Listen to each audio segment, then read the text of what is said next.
I know we're in their imagination room right now, and I was wondering if you could just let the incoming freshmen know a little bit about what this is and where we are. Well, this house we're in is called the Imagination House. Okay. And I built it out of a sense of frustration, really, because I'm a very dreamy, sleepy guy. And I feel like I was put on this earth to dream up stuff, to imagine stuff.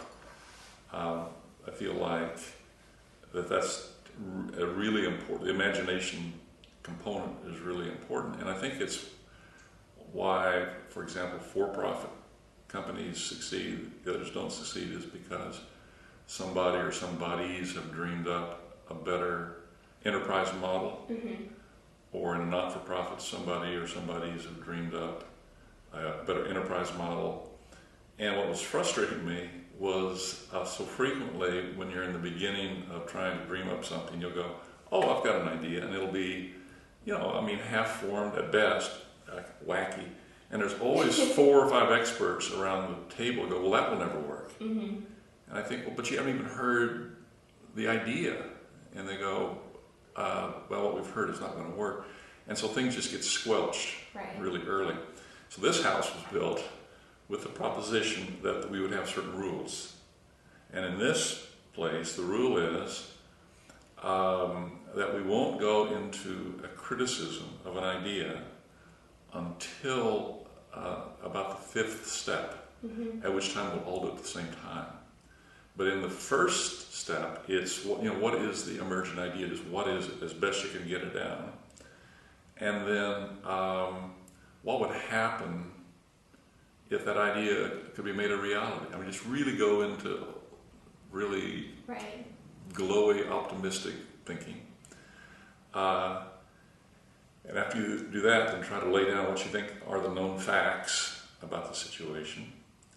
And then start to try to go into what the various choices and alternatives might be, and really let that gestate. I mean, my experience is that it's not uncommon that you need a day or 2 or 3 of sleeping on it. It's a little like if you've done crossword puzzles, you'll do one, You have to give it some time. and you walk away from it, and you come back and you can do it. Somehow or other, the subconscious has been working without your realizing it.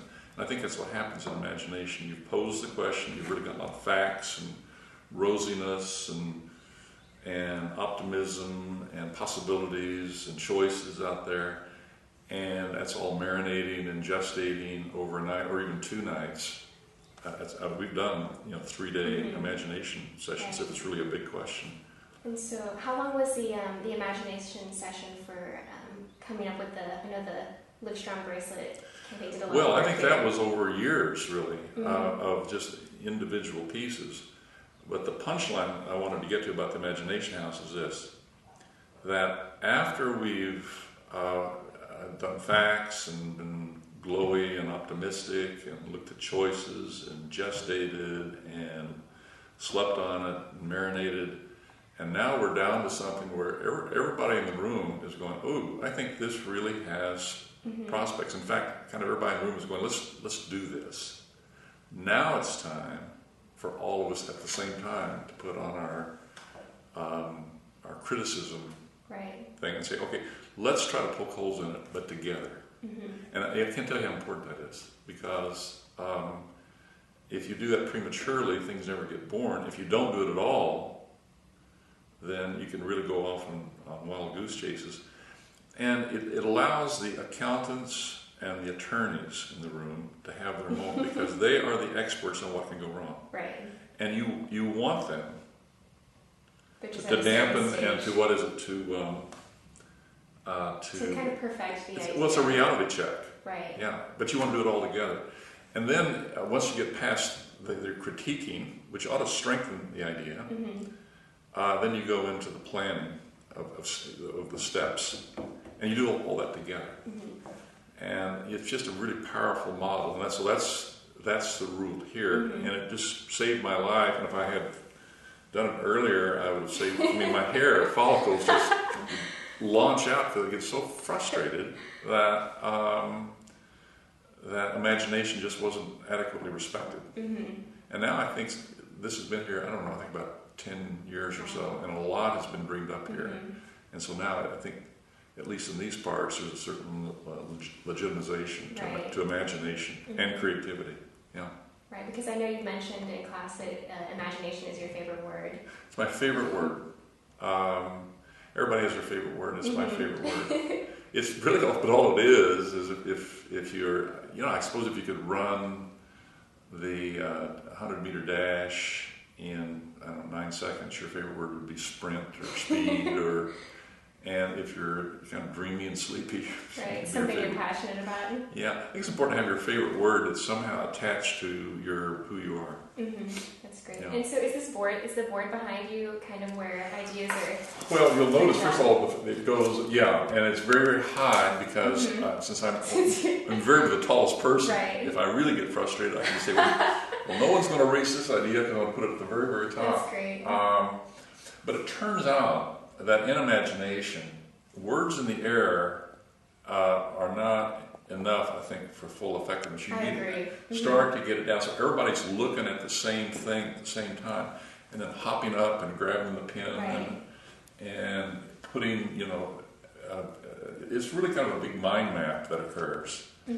And it's invariably, particularly if you're starting from scratch, it's incomplete, and you want it up there so that when you come back to it later in the day or the next morning or whatever, that incompleteness is up there, the thing you've been gestating on, and then you can just build from there. If it's just in the air, it somehow isn't. There's some kind of human nature. It's got to be, It's not malleable. Or the idea itself is sufficiently gossamer that you've got to have the tangibility of it being written, I think, for it to start to take form. Yeah, that's great. Yeah. And so did the name for the Imagination House it came naturally? It did, and I taught for many years.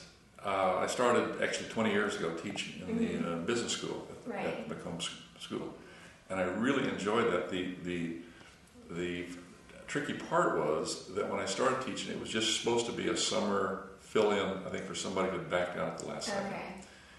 And so I wasn't really expecting a teaching career. And so I filled in for 6 weeks and was a little bit uncertain what to teach and how to teach it. And I found myself rallying around 7 words that I decided I wanted to teach. And of the 7 words, my favorite word was imagination. And at the end of that summer, I was stunned when I got the Best Teacher Award, because I didn't even know there was such a... You didn't know it existed? No, I didn't know it existed. And it led to the business school inviting me back in the fall, 20 years ago. And then I thought, wow, I think I'm really going to develop this imagination thing. And then I got the Best Teacher again for that semester, and I went, okay, I'm on to something, both in terms of this as an idea, it's because it's desperately needed, and as teaching as something for me to do going forward. Because I discovered relatively late in life that this is really what I like doing, what I'm good at, and what I'm supposed to be doing.